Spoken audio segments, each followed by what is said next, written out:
नमस्कार साथियों, आपका फिर से स्वागत है एक और कृषि ब्लॉग। मैं आपका दोस्त नरेंद्र सिंह लोधी। आप देख रहे हैं मेरा YouTube channel N Lodhi farming. तो यहाँ हम बात करते हैं, जैसा कि मेरे बैक साइड दिख ही रही है, गेहूं की फसल लगी है। तो हम यहाँ बात करने वाले हैं गेहूं के एक उन्नत किस्म पूसा तेजस HI 8759 के बारे में। हमें क्यों लगाना चाहिए, इसका उत्पादन क्या आता है और अदर वेराइटीज़ के मुकाबले ये बेस्ट क्यों होती है। और इधर साइड में लगी हुई है 513 वैरायटी GW की। तो इसके अलावा इस वैरायटी में क्या खासियत होती है, क्या कमियाँ होती है, इसके बारे में अपन जान लेते हैं। ये जो बैक साइड मेरे ये इस प्रकार से पूरी 6 बीघा के प्लाट में लगी हुई है पूसा तेजस HI 8759 वैरायटी गेहूँ की। तो इसी के बारे में अपन बात कर रहे हैं। और ये इधर साइड लगी है जो कि नीचे गिर गई है हवा तूफान में, वो लगी है गेहूँ किस्म GW 513। तो दोनों में क्या डिफरेंस है और इसके 513 के मुकाबले 8759 क्यों बेस्ट है और क्यों बेहतर है, इसका उत्पादन क्या आता है।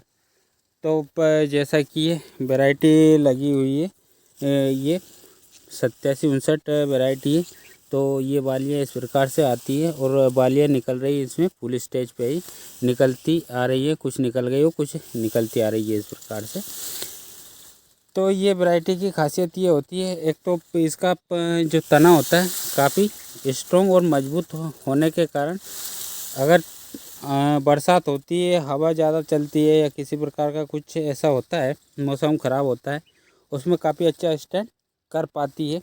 क्योंकि इसका तना मजबूत होने के कारण और हाइट थोड़ा सा कम होने के कारण अधिक स्टैंड कर पाती है और आड़ा नहीं गिरती है। जैसा कि मैं वीडियो में भी दिखाऊंगा, ये 513 वैरायटी है जिसकी हाइट इसके मुकाबले ज़्यादा थी और मौसम ख़राब हुआ जनवरी में, तो इस कारण से हवा में और पानी में ये पूरा एक प्लॉट का गेहूँ गिर गया है। इससे काफ़ी नुकसान हो जाता है, इसमें लगभग 60% का नुकसान हो गया। और वहीं इसके बगल में जस्ट ये HI 8759 वैरायटी खड़ी हुई है। तो इसमें एक गेहूँ भी नहीं गिरा है और सेम कंडीशन में और सेम स्टैंड कर रही है। तो ये एक बेनिफिट होता है। और एक इसके उत्पादन की बात करें तो इसका उत्पादन अदर वेराइटीज़ के मुकाबले बहुत ज़्यादा आता है। लगभग बीघा की अपन बात करें तो जो 8759 ये अपनी गेहूँ की उसमें लगी हुई है, इसका लगभग 18 कुंटल प्रति बीघा के आसपास एवरेज मिलता है कंटिन्यूसली। में 3 से 4 साल से इसका उत्पादन इस प्रकार से इतना ले रहा हूँ।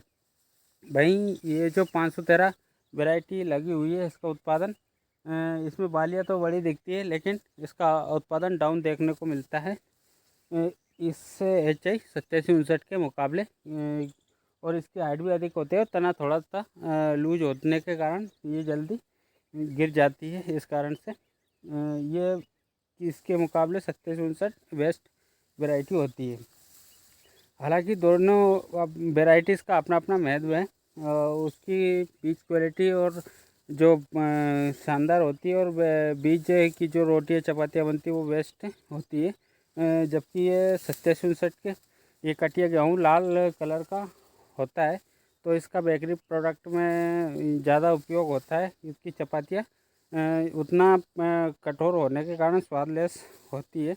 बेकरी प्रोडक्ट में बहुत अच्छे प्रोडक्ट्स उसके बनते हैं और दलिया सतुआ इस प्रकार से ये चीज़ें भी बहुत बेस्ट इसकी बनती है। तो इस प्रकार से ये गेहूं की वैरायटी है और उत्पादन काफ़ी रहता है। और ये अर्ली वैरायटी है थोड़ी, ये कम से कम पानी में भी बहुत अच्छा उत्पादन देने की क्षमता रखती है और रोगों के प्रति इसमें काफ़ी स्ट्रॉन्ग इम्यूनिटी रहती है इस प्रकार से। और एक और इसकी काफ़ी खासियत है, उत्पादन बेस्ट मिलता है और तना हाइट कम होने के कारण और पानी कम सिंचाई में भी अधिक उत्पादन मिलता है। और एक थोड़ी सी एक कमजोरी इसकी ये भी है कि जब इसको हार्वेस्ट करते हैं तो मवेशियों के लिए अक्सर किसान भाई भूसे का बंदोबस्त करते हैं बरसात में या सर्दी के लिए। तो इसका भूसा इसमें तूकल अवस्था ज़्यादा होती है। ये इस प्रकार के जो होते हैं वो सीधे खड़े और अधिक होने के कारण मवेशियों का जो भूसा अपन बनाते हैं उसमें इनकी संख्या ज़्यादा होने के कारण कम खा पाते हैं। तो उसके लिए सर्वोत्तम अनुकूल नहीं है अदर वेराइटीज़ के मुकाबले। अदर वेराइटीज़ में ये तूकल कम होने के कारण उसका भूसा और मवेशी आसानी से खा पाते हैं, जबकि 27-59 में ये सब चीज़ें ज़्यादा होती हैं। तो भूसा इतना यूज़फुल नहीं होता है, कम होता है। इसको हार्वेस्टिंग करके काफ़ी अच्छा रहता है। ये इस प्रकार ये मैंने समझा है। इसमें ये इतनी खासियत, क्वालिटी और कुछ ऐसी चीज़ें होने के कारण इसको अधिक से अधिक लगाया जाता है।